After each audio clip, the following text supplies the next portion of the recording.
Quand on pense luxe, l'une des premières marques qui nous vient à l'esprit, c'est Louis Vuitton. Nous découvrirons dans cette vidéo comment cette marque est née, les difficultés qu'elle a dû surmonter et leurs futurs projets pour rester numéro 1. Louis Vuitton célèbre ses 165 ans avec un nombre incroyable de réussites. En 2020, Louis Vuitton est classée 9e marque ayant le plus de valeur au monde. Elle appartient à la société française LVMH qui a son siège social à Paris. Cette société, estimée à 47 milliards de dollars, réalise un chiffre d'affaires de 15 milliards grâce à la vente de produits comme des sacs à main, des valises, des bijoux, de la maroquinerie, du prêt-à-porter et des parfums. Ces ventes records sont permises grâce à ses 121 000 employés et ses 460 boutiques dans 65 pays différents. Louis Vuitton reste bien devant ses compétiteurs comme Gucci, Burberry ou Prada. Mais comment tout cela a commencé ? C'est à Paris, en 1854, que Monsieur Louis Vuitton trouve que les malles de l'époque ne sont pas pratiques parce que leur sommet n'est pas plat et que l'on ne peut pas les empiler. Il crée donc les premières malles rectangulaires et plates en bois. Elles sont plus légères et plus faciles à déplacer. C'est avec cette idée simple que Louis Vuitton a révolutionné les malles de l'époque, même s'il n'en s'en est pas rendu compte sur le moment.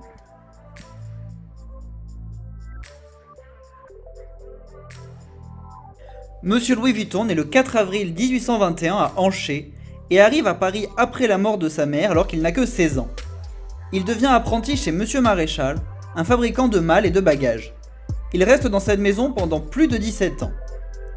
Si on peut penser que c'est un métier peu gratifiant, à l'époque, les artisans qui fabriquaient les malles pour protéger les objets étaient très importants et reconnus. Il fallait que les malles soient très résistantes.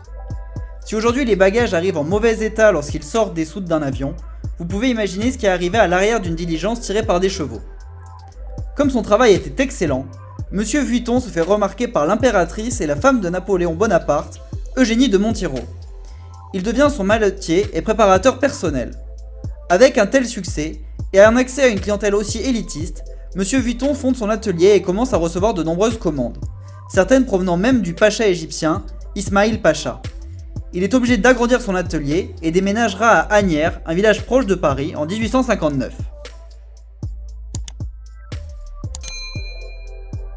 En 1870, la guerre franco-prusse force Louis Vuitton à arrêter son activité et met fin à l'Empire de France.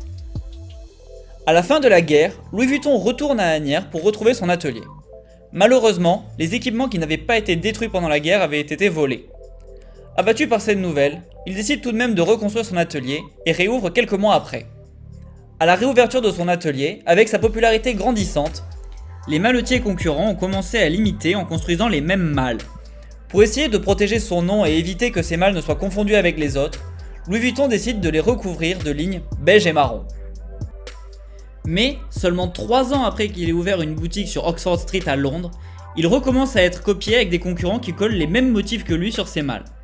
Pour protéger sa marque, il décide de déposer le nom Louis Vuitton et d'imprimer sur les toiles de ses valises un logo Louis Vuitton, marque déposée. Louis Vuitton se positionne immédiatement comme une marque mondiale en ouvrant des magasins et en participant à des salons partout en Europe et aux États-Unis. Même après sa mort en 1892, il est reconnu comme un mallettier d'exception pour les voyageurs de l'époque qui pouvaient voyager et explorer le monde. En l'honneur de son père, Georges Vuitton crée le monogramme Louis Vuitton beige et marron. Ce nouveau logo les rendait encore plus difficiles à copier. Georges Vuitton lance aussi une gamme de sacs plus petits qui étaient destinés à être placés à l'intérieur des malles pour les organiser. Le succès devient extrêmement important lorsque Louis Vuitton ouvre son magasin sur les Champs-Élysées. C'est l'un des plus grands magasins de ce genre à l'époque. Il continue ensuite de se développer en ouvrant des magasins à New York, à Washington, à Londres, à Alexandrie, à Bombay et à Buenos Aires. Les marques de luxe et leurs produits se définissent par leur excellente qualité. Ils sont souvent plus créatifs, sont rares, uniques, et le prix n'est pas un problème pour ceux qui les achètent. Louis Vuitton place la qualité absolue et la tradition au centre de sa production, en produisant de nombreux produits à la main par des artisans experts qui utilisent seulement les meilleurs matériaux. Mais lorsque vous achetez un produit Vuitton, vous n'achetez pas seulement un sac, vous achetez un héritage, un savoir-faire, une qualité qui va durer dans le temps, même si certains modèles sont fabriqués dans des usines et sont en plastique. Avec une telle valeur et une demande aussi forte, on comprend pourquoi Vuitton est l'une des 10 marques les plus copiées au monde, particulièrement en Asie. Louis Vuitton dépenserait 18,5 millions de dollars par an pour lutter contre la production de ces contrefaçons. En plus de diminuer leurs profits, les copies abîment l'image de la marque qui devient moins unique, moins chère et plus facile à acquérir. Au cours de cette magnifique success story et de cette ascension fulgurante, Louis Vuitton n'a pas pu n'avoir aucun scandale. Dans le livre Louis Vuitton, une saga française de Stéphanie Bonvicini, on y apprend que Louis Vuitton aurait coopéré avec le régime nazi pendant la Seconde Guerre mondiale et aurait grandement profité de la guerre et du régime du maréchal Pétain pour se développer. Plus tard, en 2007, c'est l'artiste danoise Nadia Plessner qui se fait remarquer avec son œuvre Simple Living. La justice française statue en faveur de Louis Vuitton puisqu'on reconnaît clairement sur l'image l'un des sacs iconiques de la marque. Mais Nadia Plessner continue d'utiliser son dessin en prétextant à une œuvre artistique, et le tribunal danois lui donne finalement raison. Louis Vuitton a réussi à devenir l'un des leaders du monde de la bagagerie, et avec la refonte de leur logo qui peut être utilisé partout, Louis Vuitton est acheté par le groupe Moët et Chandon Hennessy en 1887, créant ainsi la société LVMH. Dès l'année suivante, Louis Vuitton a vu ses ventes augmenter de 49% en ouvrant 130 nouveaux magasins. Pour rester en phase avec les dernières tendances, Louis Vuitton engage le designer devenu célèbre, Marc Jacobs. Pendant 16 ans, il a développé de nombreuses innovations au sein de la marque, comme la ligne de prêt-à-porter, les sacs monogrammes vernis et le Louis Vuitton City Guide. Louis Vuitton a vite compris que les clients voulaient de plus en plus d'articles uniques et personnalisés, mais souhaitaient également des collaborations avec d'autres marques ou artistes. Ils ont d'ailleurs organisé plusieurs collaborations à succès, comme celle avec Supreme ou l'artiste Jeff Koons.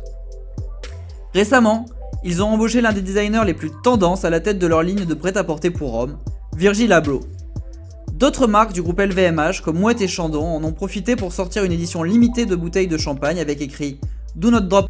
La marque de valise Rimowa qui appartient aussi à LVMH a sorti une valise en polycarbonate transparent, elle aussi en collaboration avec Virgil Abloh.